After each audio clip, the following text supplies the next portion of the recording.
Okay, so imagine, just for a moment, losing everything.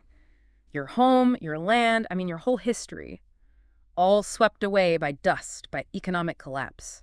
The devastating thought, isn't it? And that's exactly the world John Steinbeck throws us into with The Grapes of Wrath. Exactly. And today, based on the fantastic materials you sent over, we're going to do a real deep dive into this book. It came out in 1939, right in the depths of the Great Depression. Right in the thick of it. And it's more than just a novel. It's this really searing look at economic injustice, but also at, well, human resilience.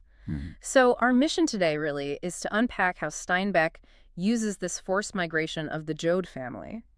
They're driven off their farm in Oklahoma. Yeah, it's a spool farm. And they head out to California, down Route 66, and how he uses that journey to shine a light on these bigger themes, poverty, displacement. And the systemic exploitation, that's key, by the landowners, the banks, the whole sort of capitalist machinery at the time. Yeah, absolutely. We'll look at his writing style, too. It's somehow both lyrical and really gritty, grounded. It really is. And the research highlights how he juxtaposes the Joad's personal story with these broader contexts, the environmental disaster, the social collapse. And the characters, Joad, her strength is just incredible. Oh, definitely. But what's really fascinating, you can see this in the sources, is how Steinbeck zooms out from the family. He uses those, what are they called?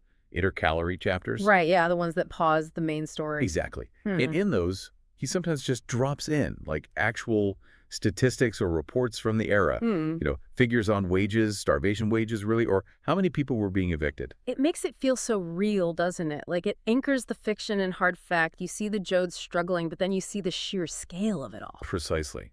It shows that individual struggle against this massive, overwhelming backdrop. And reading through those materials, you really get a sense of that desperation. The dust, you can almost feel it. His prose is amazing. It is. It blends this really raw observation. I mean, the descriptions of those fields, the migrant camps, they're visceral. But there's also this deep moral vision running underneath it. It elevates their struggles, makes them feel almost poetic, even in the hardship. It's not just telling you it was hard, it's making you feel it. Yeah.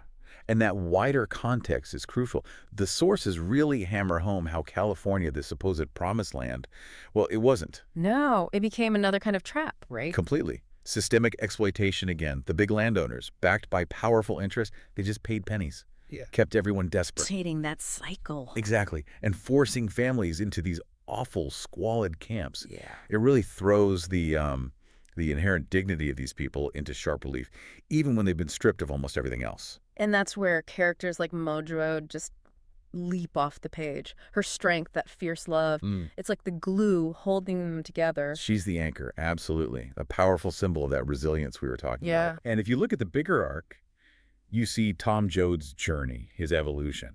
Starts off, pretty focused on himself, just out of prison. Right, just wants to get by. But then he sees all this injustice firsthand, and gradually he shifts. He starts thinking about collective action, about justice for everyone. Which leads to that famous line. Wherever there's a fight so hungry people can eat, I'll be there. That's the one. It's such a powerful moment from just individual survival to this broader commitment. It really captures the heart of the book's transformation and its lasting impact. And it makes sense why, as our sources point out, the book was so controversial back then. Politically charged, definitely. Oh, yeah. Criticized, even banned in some places. People accused it of having, socialist undertones. Well, Steinbeck wasn't exactly subtle about showing the failures of unchecked capitalism, was he? Or the plight of the working poor. That made a lot of powerful people very uncomfortable. It certainly did. Which brings us to, well, why does this book still matter? Why does The Grapes of Wrath endure? Good question. I think it's precisely because it's so unflinching.